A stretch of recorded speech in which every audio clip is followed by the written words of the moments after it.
মোটু পাতলু একটা নাম যেটা শুনলে এক সময় হাসি চলে আসতো মুখে, কিন্তু আজ এই নামটাই ছড়িয়ে পড়েছে ভয় হয়ে। সোশ্যাল মিডিয়ায় ঘুরছে একটি ভিডিও যেখানে অন্ধকার বাঙ্গা একটা ঘরে একে একে পড়ে আছে মোটু পাতলু ডক্টরে জাটকা। কেউ নড়ছে না, কেউ কোথাও বলছে না, শুধু একটা টর্চ লাইটের আলো আর নিস্তব্ধতা। ভিডিওতে বলা হচ্ছে মোটু পাতলু আর দেখা যাবে না। কেউ বলছে কার্টুনের চরিত্রগুলো মারা গেছে, কেউ আবার বলছে যে মোটু পাতলু বানাতো সেই মারা গেছে, তাই সব শেষ। প্রশ্ন একটাই, এত বছর ধরে চলা একটা কার্টুন হঠাৎ করেই কি শেষ হয়ে গেল? একটা প্রজন্ম বড় হয়েছে এই কার্টুন দেখে, দুপুরে টিভির সামনে বসে থাকা, মোটুর খাবারের লোভ, পাতলুর বুদ্ধি।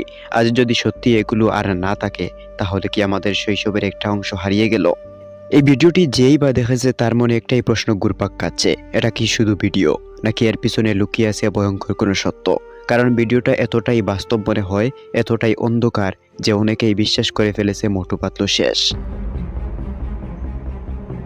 কিন্তু এখানে এই আসল প্রশ্ন, সত্যি কি মোটু পাতলু শেষ? আমরা বিষয়টা খুঁটিয়ে দেখছি, আর এখানেই বেরিয়ে আসে একেবারে ভিন্ন সত্য। প্রথম কথা হচ্ছে, মোটু পাতলু কোনো বাস্তব মানুষ নয়, তারা কার্টুন চরিত্র। তাই তাদের মৃত্যু দেখানো মানে এটা বাস্তব ঘটনা নয়, এটা একটা ফ্যান মেড হরর এডিট। বয়ে দেখিয়ে ভাইরাল হওয়ার জন্যই এই এডিট বানানো হয়েছে। আর যে কথাটা সবচেয়ে বেশি ছড়ানো হচ্ছে, মোটু পাতলু বানানোর লোকটা মারা গেছে। বাস্তবতা হলো মোটু পাতলু একজন মানুষ বানায় না, এটা বানায় বড় অ্যানিমেশন টিম, একাধিক লেখক, ভয়েস আর্টিস্ট, প্রোডাকশন হাউস। তাই একজনকে নিয়ে পুরো সিরিজ বন্ধ হয়ে যাওয়ার গল্প ভিত্তিহীন এবং গুজব। সোজা কথা হচ্ছে, মোটু পাতলু বন্ধ হয়নি। এই ভিডিওটা বইয়ের নাটক, আবেগ নিয়ে খেলা আর ভিউজের ফাঁদ, বাস্তব কোনো খবর নয়। আজ মোটু পাতলু, কাল হয়তো অন্য কেউ।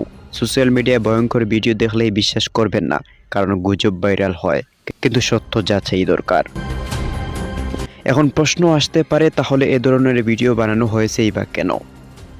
এই বিষয়ে একটা ব্যাখ্যা করলে দেখা যায়, এই ধরনের ভিডিও বানানোর উদ্দেশ্য থাকে তিনটা।